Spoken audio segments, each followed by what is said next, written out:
আসসালামু আলাইকুম সবাইকে। আশা করি সবাই ভালো আছো। তো তোমরা যারা নবম দশম শ্রেণীতে অধ্যয়নরত আছো অথবা এসএসসি পরীক্ষার্থী, আজকের এই ভিডিওটি তোমাদের জন্য। তো ভিডিওটি শেষ পর্যন্ত দেখতে থাকো, আই হোপ তোমাদের উপকারে আসবে। তো দেখো, আজকে আমি তোমাদেরকে ত্রিকোণমিতিক অনুপাত যে অধ্যায়টা আছে, এই অধ্যায়ের একটা গুরুত্বপূর্ণ সূত্র sign square theta plus cos square theta equal 1, এই সূত্রের জ্যামিতিক প্রমাণ তোমাদেরকে দেখাবো।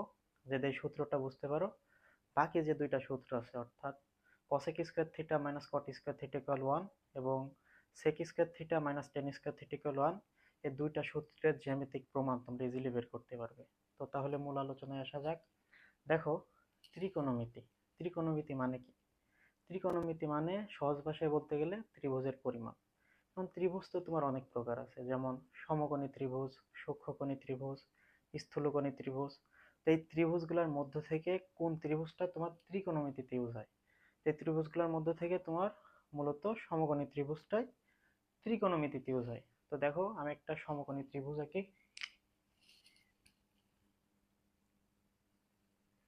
আমি একটা সমকোণী ত্রিভুজ আঁকছি এবং এই ত্রিভুজের নাম দিলাম আমি এ বি সি। এখন এই ত্রিভুজে আমরা কি কি লক্ষ্য করতে পারছি দেখো তো। এই ত্রিভুজের তিনটা বাহু এবং তিনটা কোণ আমরা লক্ষ্য করছি। তো দেখো, প্রথমে আমরা কোণ সম্পর্কে জানি।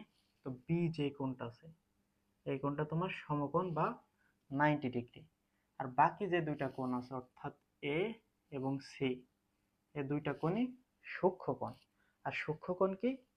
তোমার যে কোণ 0 ডিগ্রি অপেক্ষা বড় এবং 90 ডিগ্রি অপেক্ষা ছোট, সেই কোণকে আমরা সূক্ষ্মকোণ বলি এবং এই দুই কোণের সমষ্টি তোমার 90 ডিগ্রি। তো দেখো, আমরা কোণ সম্পর্কে জানলাম। এখন এই ত্রিভুজের তিনটা বাহু আছে। দেখো, এবি, এসি এবং বিসি। তো এই বাহুগুলোর এক সুনির্দিষ্ট নাম আছে। তো এসি যে বাহুটা, এই বাহুটার নাম তোমার অতিভুজ। এসি যে বাহুটা, এই বাহুটার নাম তোমার অতিভুজ। অতিভুজ কি জন্য? বি অর্থাৎ তোমার বি যে কোণটা আছে সমকোণ, এই সমকোণের বিপরীতে তোমার যে বাহুটা থাকে সেটাই অতিভুজ। এবং এবি আর বিসি যে বাহুটা আছে, এই বাহুর নাম কি?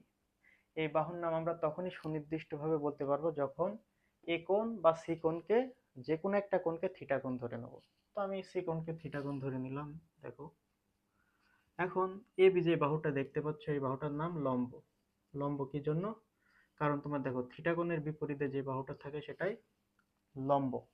এবং বিসি যে বাহুটা দেখতে পাচ্ছ, এই বাহুটা ভূমি। কারণ থিটা কোণ সংলগ্ন যে বাহুটা থাকে সেটাই ভূমি।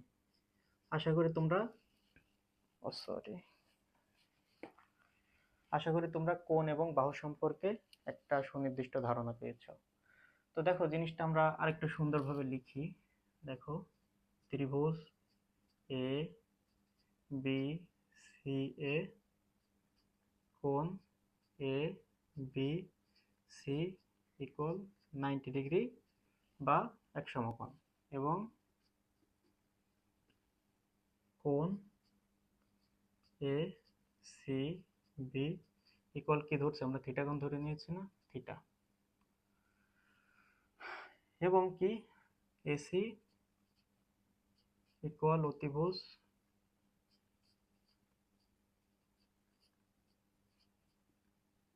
এ বি ইকুয়াল লম্ব, আর এসি বিসি ইকুয়াল ভূমি। এতটুকু পর্যন্ত আশা করি তোমরা বুঝতে পারছো। এখন আমরা একটা সূত্র হয়তো জেনে জেনে আসছি ক্লাস 8 থেকেই, সেটা হচ্ছে পিথাগোরাসের সূত্র বা পিথাগোরাসের উপপাদ্য। তো পিথাগোরাসের উপপাদ্য অনুসারে আমরা কি জানি? অতিভুজ স্কয়ার ইকুয়াল লম্ব স্কয়ার প্লাস ভূমি স্কয়ার। তো দেখো, তাহলে আমি লিখি পিথাগোরাসের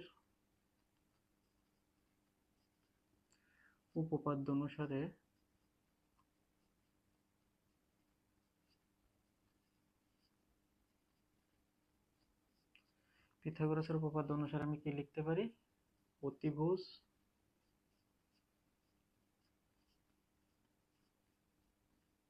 স্কয়ার ইকুয়াল লম্ব স্কয়ার প্লাস ভূমি স্কোয়ার। এখন আমরা অতিভুজ সমান কি জানি? AC square. লম্ব সমান আমরা কি জানি? AB square. ভূমি সমান আমরা কি জানি? BC square. তাহলে আমরা পিথাগোরাসের উপপাদ্য অনুসারে লিখতে পারি, অতএব অতিভুজ স্কোয়ার ইকুয়াল লম্ব স্কোয়ার প্লাস ভূমি স্কোয়ার। এখন আমাদের কি প্রমাণ করতে বলছে দেখো, sine square theta plus cos square theta equal 1, এটা আমাদের প্রমাণ করতে বলছে। তো দেখো সাইন থিটা সমান আমরা কি জানি? লম্ব বাই অতিভুজ, লম্ব বাই অতিভুজ।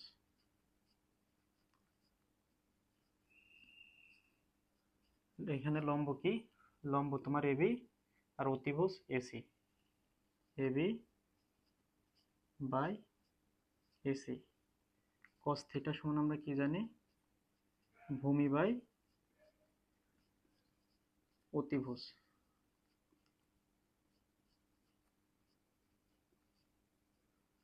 ভূমি সমান আমরা কি জানি?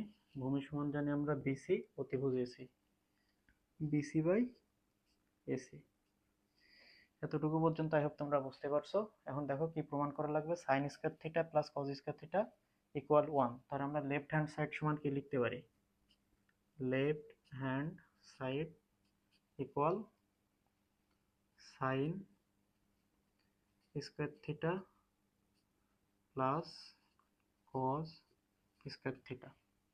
তো আমরা দেখো সাইন থিটা সমান কি পাইছি? এবি বাই এসি, আর কস থিটা সমান বিসি বাই এসি। দেখো এবি বাই এসি। এখন দেখো এখানে হোল স্কোয়ার আছে না, তাহলে এখানে কি স্কোয়ার হবে, প্লাস কজ স্কোয়ার থিটা, তাহলে কি হবে? BC by AC whole square.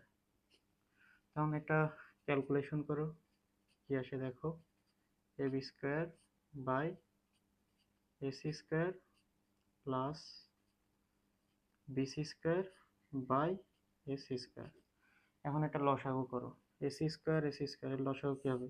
AC square. এখন লসাগুর সাথে এটা ভাগ দাও, হরকে ভাগ দাও, তাহলে কি হয়? 1।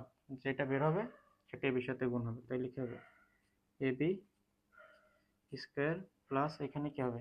BC square. এটা বুঝতে পারছো? দেখো আমাদের লসাগু কি বের হয়েছে? AC square. এখন এই যেই লসাগুটা বের হবে এটার সাথে হরকে ভাগ দিবা, হরকে ভাগ দিলে যেটা বের হবে তার সাথে এই লব গুণ হবে, তাহলে কি বের হয়? এবি স্কোয়ার প্লাস সিমিলার ভাবে বিসি স্কোয়ার। এখন দেখো AB square plus BC square সমান আমরা কি লিখতে পারি? দেখো AB square plus BC square সমান কি লিখতে পারি আমরা? AC square. তো লেখো, একটা সাইড নোট দিয়ে দেখো, অতএব সরি এটা পরের লাইনে লিখে আমরা দেখি AB square plus BC square সমান আমরা কি লিখতে পারি? AC square by AC square. কারণ কি? যেহেতু AB square plus BC square equal AC square. বুঝতে পারছো? আশা করি এতটুকু ক্লিয়ার। এখন দেখো এসি স্কোয়ার কাটা, তাহলে কি থাকে? 1 equal right hand side proved.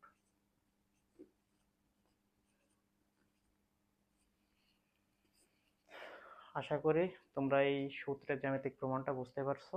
এখন যদি এটা বুঝে থাকো, বাকি যে দুইটা সূত্র আছে ওই দুইটা সূত্র তোমরা নিজেরা প্র্যাকটিস করো। আই হোপ তোমাদের এই সূত্রের জ্যামিতিক প্রমাণটা ক্লিয়ার হয়েছে। আবারও দেখা হবে নতুন কোনো সমস্যার সমাধান নিয়ে। ততক্ষণ পর্যন্ত ভালো থাকো, সুস্থ থাকো। আসসালামু আলাইকুম।